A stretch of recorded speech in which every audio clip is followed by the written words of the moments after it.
Hello, everybody. It is Wednesday, December 24th. It is Christmas Eve. Christmas Eve day at least. But welcome back to the Nick Watkins Show. I'm Nick Watkins. Let's get into it. Two things to get out of the way before we start. If that sound that you just heard, I apologize for it.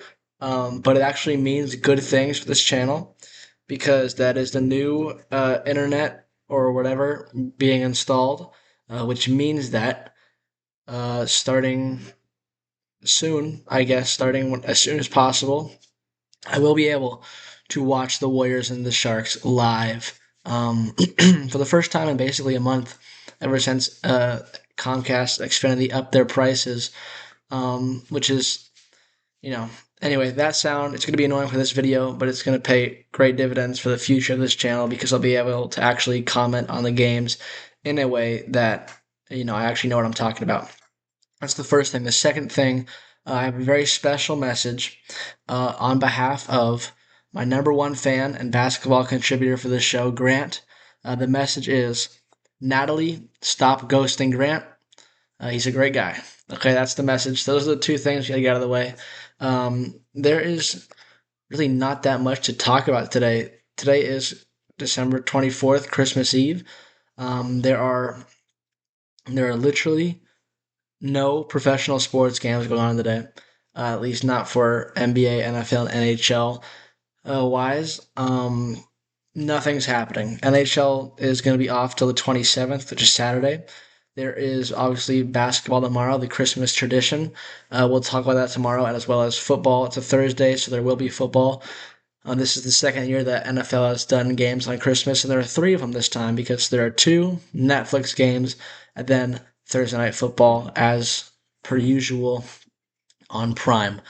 We'll talk about those games tomorrow. We'll have a lot to talk about tomorrow, but today we really don't have that much to talk about, so we can kind of dive deeper into a topic that really is quite interesting, and it's really difficult to understand what happened on Monday night with Draymond Green and Steve Kerr and the Warriors. Just to recap that game, the Warriors won 120 to 97, not midway, but very just about just into the third quarter in this back and forth game. As it was at that point, Draymond Green got into a heated exchange with Steve Kerr in the huddle on the bench during a Warriors timeout, and he removed himself from the bench and went to the locker room. He did not return to action in the game. He did return to the bench. Both Steve Kerr and Draymond Green did not share very much post game. Steve Kerr really didn't share anything other than that Draymond went and he wasn't coming back into the game regardless of what happened. Draymond said that he thought he needed to cool off and it would be better for the team. Now, love Draymond Green. He's a four-time champion. Is he a pivotal player on this team? That's another question that gets brought up. Is over the years, though, Draymond has always had this emotional outburst that can happen. It usually happens once a year, maybe more recently, a couple times a year. He's always talking. He's a very passionate player, and that's why we love him. But it also can go too far sometimes. If you think about the NBA Finals in 2016, if Draymond doesn't feel the need to knee LeBron in what, we'd probably win that series because he wouldn't be suspended for Game 5, which is a home game. Game 6, yeah, we lost that one, and then Game 7 obviously didn't go our way, but we probably would have won that series if Draymond didn't get himself ejected and suspended from Game 5. So, I mean, this has happened before, obviously. Usually what happens, though, is like Draymond is such a good player that you put up with the emotional outbursts, you put up with all the drama because he's playing good basketball. But as of late, he's not necessarily playing the best basketball. Obviously, he's still a great defender, but he's not playing like he was last year, and he's definitely not playing like he was during our championship years. especially in the KD years where he was at the top of his game. But so this really brings up questions about his role on the team. What is he bringing to the table? It also brings up questions because the Warriors balled out after Draymond left. They led by 24 at one point, won the game by 23. And basically, right after Draymond left, the Warriors went on a big run. And then, after that run ended, they went on a bigger run, a 14-4 run right after Draymond left. That went 3 minutes. And then, from the 1 minute in the third to the end of the game, they went on a 34-11 run. Um, and you saw other guys with Draymond's minutes really step up, play well. This Warriors team is 15-15. They are eighth in the West. They have not been playing well, and it's very perplexing. It's a confusing situation for somebody that's not in the building to look at because we can't really tell. We can only speculate what's going on. Um, there are questions about everything pretty much. There isn't really a constant in this on this team except for Steph Curry. Sometimes Jimmy plays like Jimmy Butler, and sometimes he takes a back seat. Whether that's him doing that or if it's other factors, sometimes he does that. But as of late, Jimmy's been pretty good. Sometimes the young guys have great games. Moses Moody, Pajemski has been getting a lot of heat, but he had plus 36 this last game. Sometimes Quinton Post plays like the future big man of the Warriors, and sometimes he's not that good.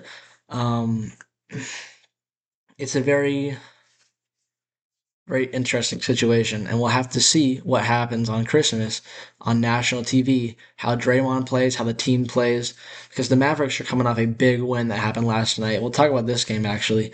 Um, Actually, there are two games we'll talk about. The Mavericks beat the Nuggets last night, 131 to 130. Uh, Cooper Flag put up 33, 9, and 9. Anthony Davis put up 31 and 9. That is a great game for Cooper Flag. He played 40 minutes in this game.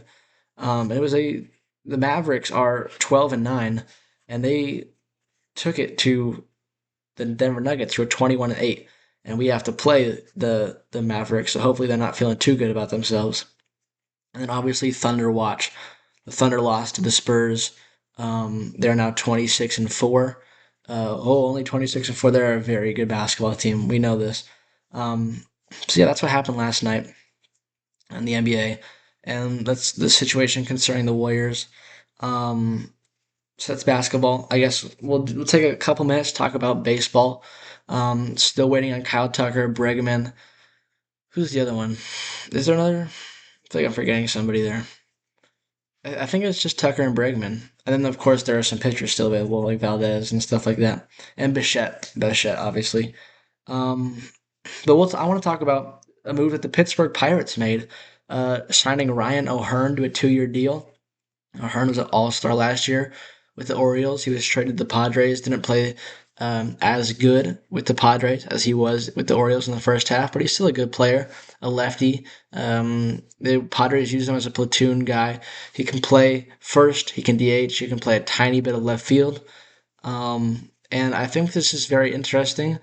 If you remember back to when Brandon Lau rather was traded to the Pirates, I said that I respect the move from Pittsburgh because they have Paul Skeens, who's maybe the best pitching prospect um, in a very long time. I'm not sure what the comparison is. He's a fantastic pitcher, and he's already won a Cy Young in his first full season in the big leagues.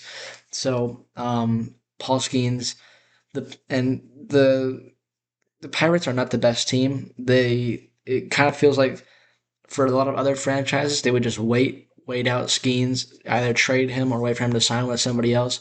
But the Pirates are trying to capitalize while they have this excellent player. They traded for Lau. They signed O'Hearn. They went after Schwarber, didn't get him.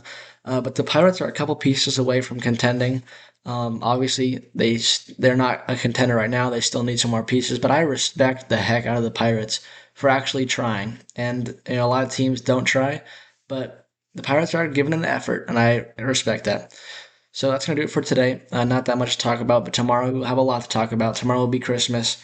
I'm very excited for that. So I will see you guys then. I'll see you tomorrow.